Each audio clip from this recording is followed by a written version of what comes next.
کہ جو سارے لوگ جو ریبل ہیں جو عمران خان کے خلاف ووٹ ڈالیں گے، آپ کو امید ہے اس میں ووٹ آف کانفیڈنس میں، یہ ساروں کا تعلق پنجاب سے؟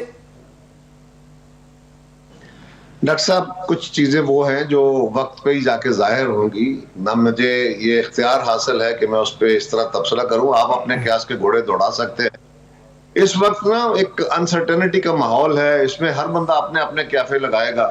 کوئی حکومت کے حق میں دعوے کرے گا، کوئی اپوزیشن کے حق میں دعوے کرے گا، اور الٹیمیٹلی فیصلہ اسی دن ہوگا جس دن یہ عدم اعتماد کی تحریک پہ ووٹنگ ہوگی. اس سے پہلے تک کسی کے پاس کوئی سرٹن خبر نہیں ہوگی، نہ آپ سیاسی جماعتیں اس خبر کو لیک کریں گی.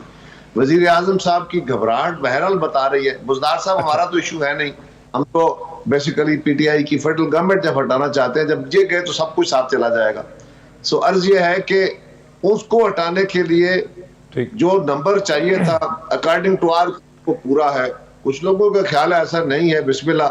ہاں، ہمارے کلیم کو اگر سرٹیفائی کرنا ہو تو یوں تو تلخ کلامی وزیر اعظم صاحب کا اور ان کی ٹیم کا حصہ رہا ہے، بلکہ ٹیم تو خیر تلخ کلامی سے آگے جا کے بد زبانی تک بھی چلی جاتی ہے، لیکن خان صاحب بھی اس میں کوئی کمی نہیں چھوڑتے.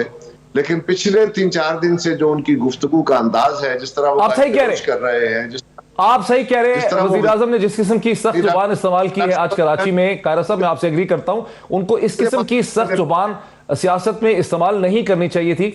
لیکن اس کو بھی ڈسکس کریں گے. میرا سوال ہے کہ کیا یہ لوگ جو آپ کے ساتھ ہیں، جو آپ کہتے ہیں تحریک انصاف کے لوگ ہیں، یہ آخری دن تک چھپے رہیں گے یا اس سے پہلے آ کے کہیں گے کہ یہ ہمارے ریزنز ہیں، یہ ہمارے گلے شکوے ہیں، یہ ہماری پولیٹیکل سٹینڈ؟ جیسے علیم خان کی ناراضگی ہے، جہانگیر خان ترین کی ناراضگی ہے، وہ تو سب کو پتہ ہے. یہ چھپے رہیں گے یا اپنے آپ کو ڈکلیئر کریں گے؟ ڈاکٹر معید اگر بات کرنے دیں گے تو میں بات کر لیتا ہوں. اگر آپ نے انٹرپٹ کر کے اس کو ڈیفلیکٹ کر دینا ہے تو پھر مقصد نہیں رہے گا بات کا. میں ایک بات کر رہا تھا، آپ نے ڈیفلیکٹ کر دی. دیکھیں نا، میں پہلے آپ کو بتا چکا ہوں کہ کوئی بندہ آپ کو واضح صورتحال نہیں بتا سکے. حکومت اپنے کلیم کرتی رہے گی، آپ اپنے قیاس کے گھوڑے دوڑاتے رہیں گے. کیا ان لوگوں نے آپ کے سامنے آ کے ووٹ ڈالنا ہے؟ میڈیا کے سامنے پریس ٹاک کر کے باتیں کرنی ہے؟ کیا ان کے یہ گریونسز ہیں، یا وہ حکومت وقت کے خلاف ووٹ ڈال کے وزیر اعظم کو ہٹانے کا فورم اسمبلی ہے؟ جب سے اسمبلی لگے گی اس دن وہ آ جائیں گے. اگر وہ ثابت ہو گیا تو وزیر اعظم صاحب گھر چلے جائیں گے، نہیں ہوگا تو وہ بیٹھے رہیں گے. اس کے اوپر آپ نے تو کیونکہ اپنی خبر چلانی ہے، چلاتے رہیے آپ، لیکن ہمیں بات اگر کرنی ہے تو بات کرنے دی.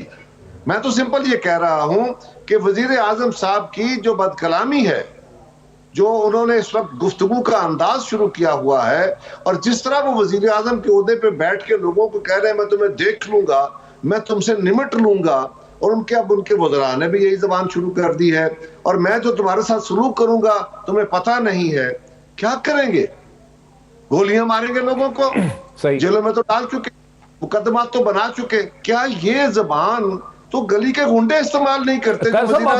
آپ صحیح کہہ رہے ہیں، بالکل صحیح. قمر زمان قاری صاحب، آپ نے سنا حسان خاور صاحب کو، اور جو مجھے سمجھ آئی ہے وہ یہ کہہ رہے ہیں کہ چونکہ کیسز کا حلقہ آصف علی زرداری صاحب اور شہباز شریف صاحب کے گرد یا لیڈرشپ کے گرد تنگ ہو گیا، اس وجہ سے سب ایک پلیٹ فارم پہ اکٹھے ہو گئے ہیں. مسئلہ کرپشن کے کیسز کا ہے. دیکھیے ڈاکٹر صاحب، گزارش یہ ہے کہ جب سے یہ حکومت بنی ہے اپوزیشن ان کے خلاف ہے، اور وزیر اعظم صاحب کا اپنا رویہ، اپنا لہجہ، اپنا طرز تخاطب، وہ اس ڈیوائیڈ کو اور بڑھاتا گیا ہے. اور یہ وزیر اعظم صاحب نے انٹینشنلی بڑھائی ہے، عقلی دلیل سے بڑھائی ہے. میں پہلے دن سے کہہ رہا ہوں کہ عمران خان کی گورنمنٹ ایک جمہوری حکومت نہیں ہے، یہ فاشزم پہ بلیو کرتے ہیں. اور فاشزم بیسیکلی بد زبانی سے، اپنے مخالف کو کنڈیم کرنے سے، اس کو ملک دشمن ثابت کرنے سے، اس کو غیر ملکی ایجنٹ بنانے پہ، اس کو جو بھی آپ الزام لگا دیں گے، اس کے کریکٹر اسیسینیشن، یہ ایک طریقہ کار ہے. میڈیا کا گلا دبانا اس کا خاص ہتھیار ہوتا ہے. عدالتوں کو گلا دبا کے رکھنا، اپنی مرضی کے مطابق فیصلے کرانا اس کا تیسرا ہتھیار ہوتا ہے. اور چوتھا اداروں کو قابو کرنا. یہ ایک خاص اس کے ٹولز ہوتے ہیں. اگر وہ اب سارے اس کے اجزاء دیکھیں تو اس حکومت میں سارے پورے ہیں. تو ان کے خلاف کوئی یہ نہیں ہے کہ آج اکٹھے ہو گئے ہیں، عدالتوں میں کیس آ گئے تو اکٹھے ہو گئے، پہلے دن سے اکٹھے. اور جہاں پہ لوگوں نے کہا کہ جی اس ملک کی اکانومی کو درست کرنے کے لیے چارٹر آف اکانومی کریں، اس کے جواب میں بھی گالیاں. کہا عمران خان ملک کے حالات بڑے خراب ہیں، قدم بڑھاؤ، اپنا ایجنڈا پورا کرو، ہم تمہارے ساتھ ہیں، اس کے جواب میں بھی گالیاں.